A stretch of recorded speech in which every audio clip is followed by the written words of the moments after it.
Algérie. Le gouvernement avait annoncé avoir rapatrié plus de 40 000 Algériens depuis le début de la pandémie en mars dernier grâce au vol de rapatriement. Mais cela reste néanmoins insuffisant, puisqu'un grand nombre de compatriotes sont toujours bloqués à l'étranger, en ces temps de crise sanitaire.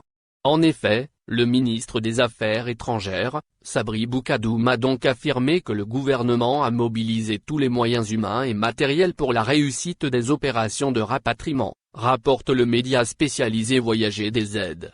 Le membre du gouvernement a également expliqué que les inscriptions au vol de rapatriement vers l'Algérie sont toujours ouvertes au niveau des ambassades et consulats algériens à l'étranger.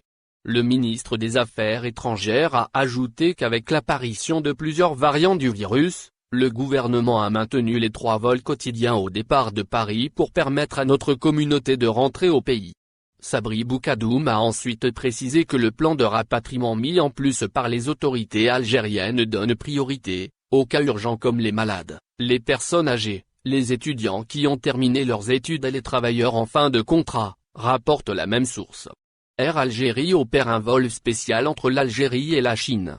En effet, la compagnie aérienne nationale, Air Algérie a annoncé mercredi 3 février, avoir opéré un vol entre Alger et l'aéroport de Chengdu-Chuanglu.